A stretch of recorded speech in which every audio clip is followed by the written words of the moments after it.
Hey guys, and welcome back into my single track mind. And today we're doing something a bit different because, as you can see, I am still in the final throes of getting Project 50. And I don't just mean the bike, I mean literally the 4,000 kilometer ride across Europe that I am doing for Men's Minds Matters to raise funds for men's mental health and suicide prevention. I'm getting the last bits of that all together because I leave in just over a month's time.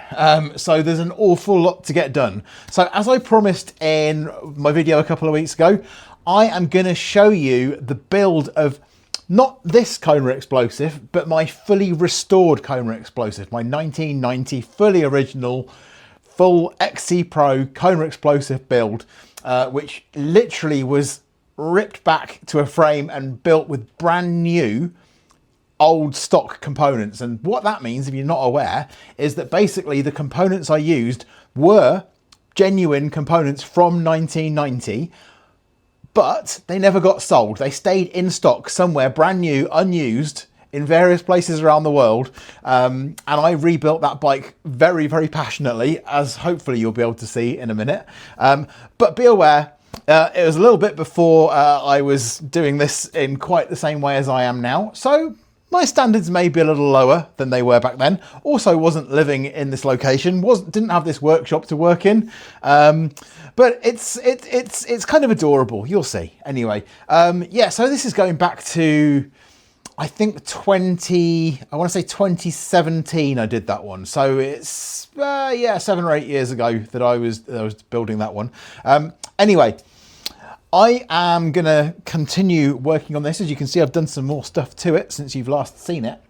And it's nearing its completion now. The bike itself is complete, but there's an awful lot of getting together of stuff that I need to be on the road for 2 to 2.5 months, completely self-sufficiently and wild camping most of the time.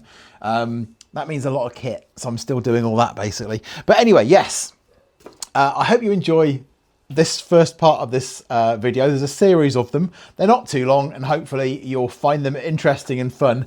And please do, I'm just going to put a QR code on the screen somewhere. Where shall I put it? I might put it here, I think. I'll put it there, yeah. Please do scan this QR code, because that QR code takes you to my fundraising page. And please, if you can just afford to give a couple of quid, whatever it is, I am riding, like I say, 4,000 kilometers across Europe to raise funds for Men's Minds Matters. And I said Men's Minds Matter. Alliteration. Anyway, apart from my fumbling around, hopefully you can just make a little donation, or a big one. I'd love it if you gave a big one.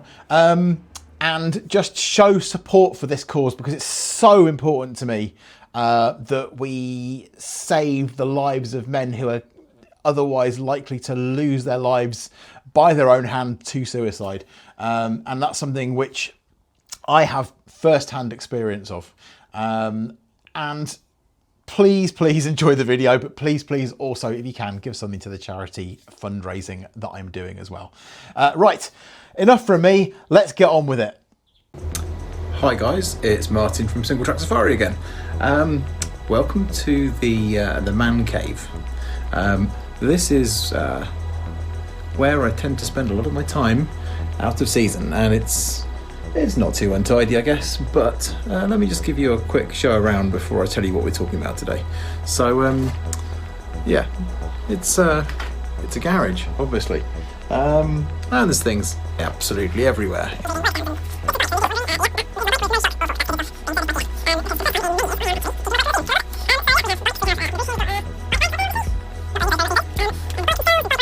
And why? Yeah, and obviously Christmas decorations, because hey, who doesn't have that in their garage? Yeah, there's just bike bits and things all over the shop in here. So why are we in here today? Well, basically, I'm about to build a bike, which might sound a bit unsurprising, but let me just tell you a bit more about what I'm doing. We all ride around on very, very clever bikes these days. A pretty typical trail bike there, and that's 1x11, 170mm travel on the front, 150 on the back. You know, it's what you expect of a trail bike these days. Disc brakes, aluminium frame, flat pedals. You know, it's a clever bit of kit, but these days it's a pretty normal bit of kit. However, back in the olden days, back when I first started riding bikes, this was my first bike, and this is a 1989 Saracen Tufftrax. That was pretty much an equivalent bike in 1989 to what that Commencal is these days. Now that sounds like madness. Let me explain. Back in 1989, top of the range bike would have been about 800 quid. Saracen, back in 1989, were an all British brand with British build frames, and they were quite nice. They weren't tacky at all. They were very well respected. And this is the entry level model from 1989. It's exactly the bike I had when I was a kid. So let me give you a quick tour around, just show you how technology has changed. So first of all, the most obvious thing is, no suspension. And why is there no suspension? Well, because it hadn't been invented. There were no suspension forks, generally speaking, available on the market at the time I bought this bike, when I was a 15-year-old kid. Furthermore, what's it made out of? Steel. It's bloody heavy steel. It's very nicely made. I mean, look at the welds, they're very neat and tidy. But this is a heavy, heavy piece of kit. Secondly, 21 gears. So that's 3 chainrings at the front, 7 at the back. And look at that breadth of gear ratios there. The most exciting thing that you'll find on this drive chain that you hear people talk about is a stuff of legend is bio-paste chainrings. So for all of you people out there who are buying weird egg-shaped rings as if it's something new, no, really, definitely no. Bio-paste was invented for exactly the reason that people are buying oval chain rings these days, and it got dumped by most people in 1990. So we'll see how soon people learn about this in the modern age. Maybe they're a bit better now. The rear mech here is what's called Mountain LX. Mountain LX. Roughly equivalent these days probably to SLX. Do your 2 thumb shifters, 7 at the back, 3 at the front. Now what used to happen back in 1989 is that you would put some posh bits where they're most visible, so rear mech, thumb shifters. Then you just fit crap everywhere else, so crap chain set, but most exceptionally, worst brakes ever, these are X-Age Trail. Look at those nice plastic levers, aren't they beautiful? They operate plastic cantilever brakes. Look at those, look at the power. Can you imagine the power that does not come out of those brakes? Not V-brakes, these are cantilever brakes. These are before V-brakes got invented. So plastic levers, plastic brakes. Bearing in mind, this is like Shimano stuff, you know, it's not like it's cheap, nasty kit. Thumb shifters, 21 gears, steel frame. This stuff basically is what you got on a bike in 1989. It's not like this is a particularly low spec model. It's, you know, it's a fairly well equipped bike for the price point back then. And when I was a kid, I think I paid £369 for one of these back in 1989. So, you know, probably equivalent to buying £1,000 bike these days, but hey. So why am I talking about this Saracen, this ancient Saracen? Well, retro biking is a very big thing these days, and the retro bike scene is a very, very passionate place to be. So I had to start off my collection with my original bike. So that's what got me started. That's what got me doing this job. You know, it's an important, it's a formative part of my history as a person. But I said something about building a bike, right? This is a 1990 Kona Explosif. And this was my first proper bike. This was the top of the range bike from Kona in 1990, and it's just come back from the paint shop where it's been being clear coated, because I've just spent the last 2 months restoring this frame by hand, fitting it with new graphics, filling in rust spots, getting rid of scrapes, putting new paint in where it was needed, splattering new splatters where they were needed, and this bike is going to get built. So what's the big deal? Well, this is actually a pretty rare bike. It was my second bike, and it was the one that really got me into mountain biking. I used to race one of these every weekend. Hard to believe looking at the state of me these days.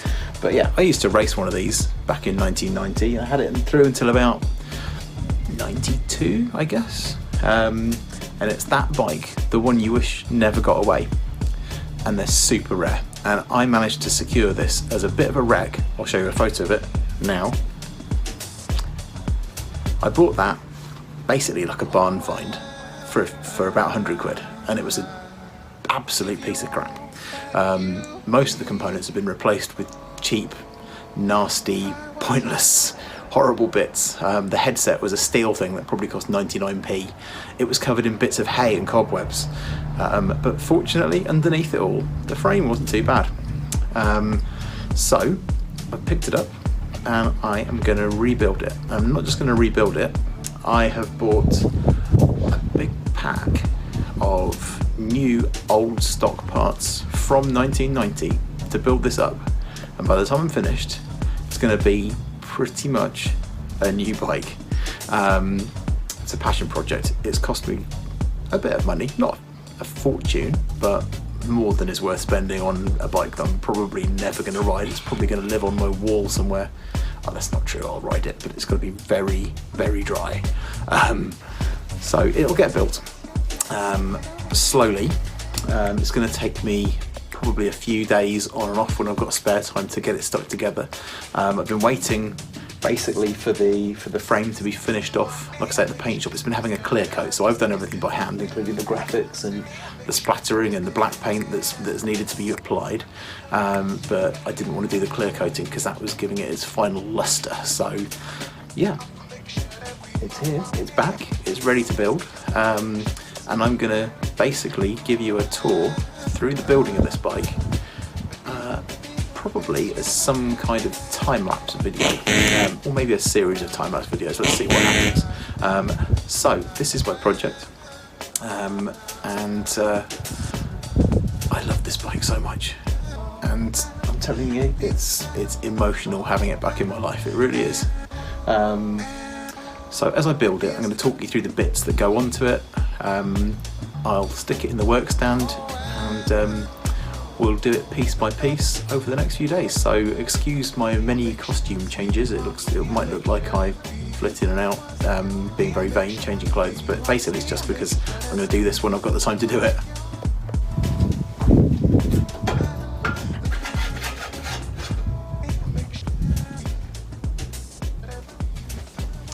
So that's the first part of that.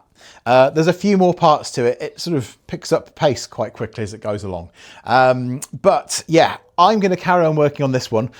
Like I say, once again, please do, if you can, just contribute anything you possibly can to my fundraising effort here.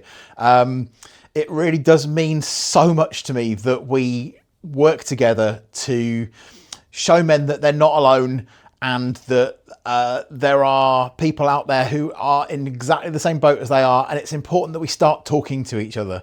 And that's what I'm trying to do, and that's why I'm raising funds for Men's Minds Matter. And that's why I'm going to be riding this beautiful beastie across Europe, starting in just over a month's time. Anyway, all right, thanks for joining us again today. Give us a like and subscribe as well, please. And I know that everybody says that, but for me as a fundraiser, to get this video shown more to more people, YouTube looks at things like the fact you've watched this far through the video, and also looks at obviously likes and subscriptions and all those sorts of things. So even if you can't afford to give anything, if you could just give me a like and a subscribe, then that would equally help me get the message out and probably raise some more funds as well. Anyway, enough of that. I will see you for the next stage of this at some point, and probably some other videos in the meantime as well. See you soon.